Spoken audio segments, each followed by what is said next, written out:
अस्सलामुअलैकुम, welcome back to my channel. आज हम पढ़ेंगे एजुकेशन होती क्या है और साथ में इसकी कौन कौन सी टाइप्स हैं। So let's begin. Education is a process of teaching, learning and acquiring knowledge and skills. Education एक ऐसा प्रोसेस है जिसके अंदर हम या तो कुछ सीखते हैं या फिर कुछ ना कुछ हम सिखाते हैं। एजुकेशन की 3 टाइप्स हैं, formal, informal and non formal. John Dewey के मुताबिक एजुकेशन क्या है?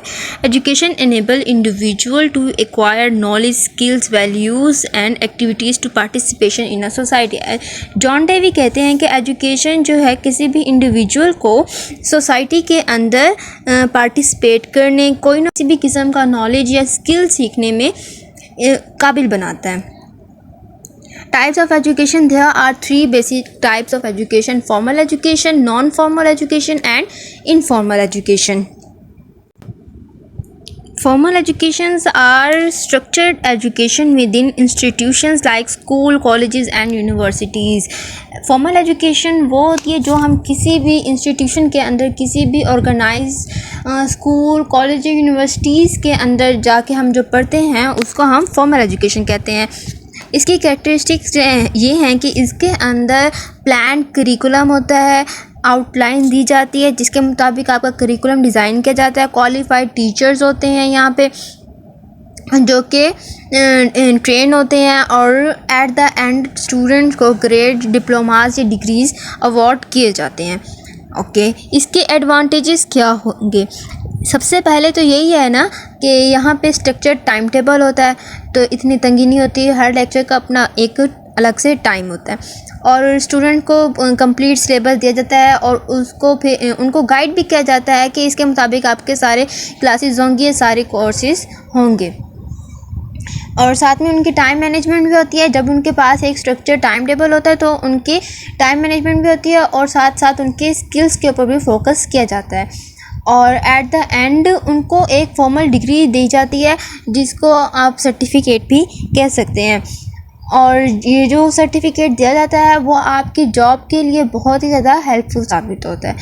और इसका एक सबसे बड़ा फ़ायदा ये है कि आप एक ही जगह रह के ये सारी चीज़ें सीख सकते हैं आसानी से। ओके, अब है डिसएडवांटेज। अब फॉर्मल एजुकेशन का डिसएडवांटेज क्या होगा?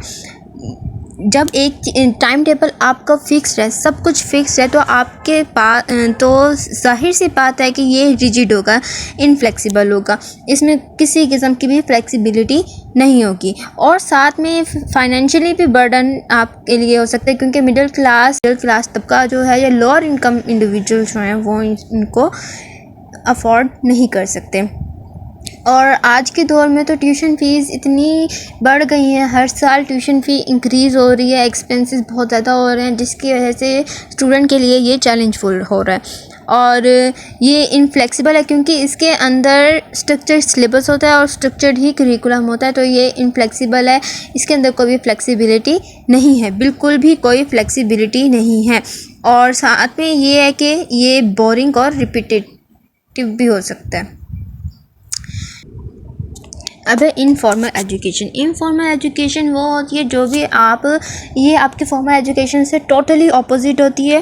ठीक है, यहाँ पे ये लिखा हुआ है कि in learning outside formal setting, के जो भी फॉर्मल सेटिंग है या फॉर्मल इंस्टीट्यूशंस जो हैं आपके स्कूल, कॉलेज, यूनिवर्सिटीज़, उनके अलावा जहाँ से आप सीखते हो through your daily experiences, interactions and observations. आप अपने एक्सपीरियंसेस से, अपने ऑब्जर्वेशन से जो कुछ भी सीखते हो वो आपकी इनफॉर्मल एजुकेशन का पार्ट है। इसकी सबसे बड़ी कैरेक्टरिस्टिक क्या है कि ये अनप्लान्ड होती है। आप प्लान करके कुछ भी नहीं सीखते। एट अ टाइम आपको बहुत कुछ सीखने को मिल सकता है, कहीं भी किसी भी टाइम। और इसमें सबसे बड़ी बात कि करिकुलम नहीं होता और करिकुलम नहीं होता तो जो भी ज़रूरी तो नहीं है कि स्टूडेंट्स ही सीखें। हम अपनी पूरी ज़िंदगी में बहुत कुछ सीखते रहते हैं, कभी ना कभी कुछ ना कुछ तो सीखने को मिल जाता है। ज़रूरी नहीं है, ये एक कॉन्टीन्यूस प्रोसेस है, कभी रुकने वाला नहीं है। अच्छा, अब इसकी बात करते हैं एडवांटेजेस की कि इसके कौन कौन से एडवांटेज हैं। तो सबसे पहले तो ये है कि प्रैक्टिकल है, रियल वर्ल्ड लर्निंग है। जो भी आप अपनी सोसाइटी से सीखते हैं, आप अपने रियल वर्ल्ड एक्सपीरियंस से सीखते हैं, वो आपके इनफॉर्मल एजुकेशन का पार्ट है। ठीक है, उसके बाद ये कहते हैं कि ये अफोर्डेबल है। फॉर्मल एजुकेशन में हमने देखा था कि ट्यूशन फ़ी होती है, स्कूल फंड होता है, स्कूल फ़ी होती है, बहुत सारे एक्सपेंसेस होते हैं। तो वो कुछ लोगों के लिए अफोर्ड नहीं कर सकते, कुछ लोग उसको अफोर्ड नहीं कर सकते, लेकिन इनफॉर्मल एजुकेशन जो है वो अफोर्डेबल है और लेस स्ट्रेसफुल। लेस स्ट्रेस इस इन अ सेंस के यहाँ पे ग्रेडिंग सिस्टम नहीं होता, तो फोकस होता है कुछ ना कुछ सीखने पे, ना कि स्कोर। फिक्र होती है कि हम इतने स्कोर हमने लेने ही लेने हैं। उसके बाद ये कहते हैं फ्लेक्सिबल होता है ये, इसके अंदर कोई फिक्स स्केड्यूल नहीं होता। ये आप किसी भी टाइम, किसी भी जगह, किसी भी टॉपिक को जो जहाँ आपके लिए कन्वीनियंट हो, आप उसको सीख सकते हैं। अच्छा, बात करते हैं इसके डिसएडवांटेजेस के बारे में। तो लैक ऑफ फॉर्मल रिकॉग्निशन, सबसे पहले तो ये कहते हैं वो स्कूल या कोई इंस्टीट्यूशन कोई स्ट्रक्चर नहीं होता, ये इसकी कमी है। और उसके बाद ये कहते हैं कि आपके पास स्ट्रक्चर्ड लर्निंग एनवायरनमेंट नहीं होता, सीखने सिखाने वाला माहौल जो स्कूल में होता है वो माहौल नहीं होता, तो आपको अपना स्टडी प्लान फॉलो करने में चैलेंजिंग हो सकती है। और इसकी एग्जांपल ये नहीं है कि आप अपनी डेली लाइफ एक्सपीरियंस से सीखें, आप ऑनलाइन भी क्लासेस ले सकते हैं। आपको अगर कुकिंग में इंटरेस्ट है तो आप उसके कोर्स, ऑनलाइन कोर्सेज होते हैं, आप जब चाहे जहाँ चाहे। आजकल तो बहुत ज़्यादा इंटरनेट काम कर रहा है, बच्चे के हाथ में मोबाइल फ़ोन्स हैं, लैपटॉप्स हैं, टैब्स हैं, जहाँ चाहे जहाँ कन्वीनियंट हो आप वहाँ पे कोई ना कोई लेक्चर्स ले सकते हैं। लेकिन इनफॉर्मल एजुकेशन में ये कमी है, ये इसका डिसएडवांटेज है कि इसमें आपको स्टडी प्लान या सिस्टमेटिक स्टडी प्लान खुद फॉलो करना पड़ता है, जो कि एक चैलेंज है। उसके बाद है रिकॉग्नाइज्ड सर्टिफिकेशन। इनफॉर्मल एजुकेशन में आपको उस तरह से सर्टिफिकेट नहीं दिए जाते जिस तरह आपको फॉर्मल एजुकेशन में दिए जाते हैं। इसमें भी स्टूडेंट को या लर्नर्स को डिफ़िकल्टीज फेस करनी पड़ती हैं, क्योंकि रिकॉग्नाइज्ड सर्टिफिकेट इस एजुकेशन के टाइप में नहीं दिए जाते।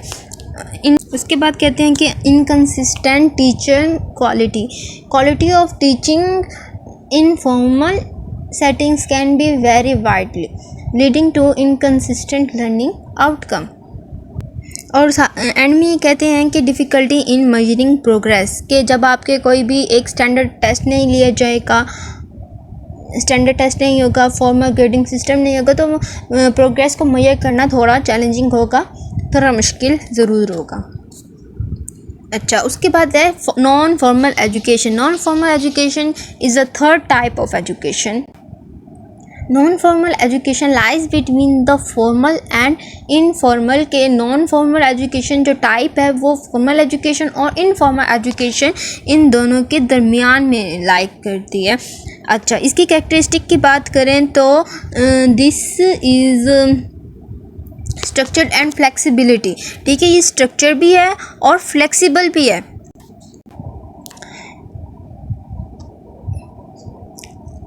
Organise but adaptable. ठीक है, ये ऑर्गेनाइज तो होती है, लेकिन अप टू यू कि आपने इसको चूज़ करना है, नहीं, इट्स अप टू यू। उसके बाद ये कहते हैं कि it include workshop, vocational training and community programmes. ठीक है, इसके अंदर आपकी वर्कशॉप, वोकेशनल ट्रेनिंग, आजकल वोकेशनल इंस्टीट्यूट भी बहुत ज़्यादा हैं कि जो स्टूडेंट्स जिनका पढ़ाई में दिल नहीं लगता तो वो किसी न किसी वोकेशनल स्कूल में एडमिशन ले सकते हैं, ताकि वो वहाँ पे कोई ना कोई स्किल सीखें और उनके आगे प्रोफेशनल लाइफ में हेल्पफुल हो।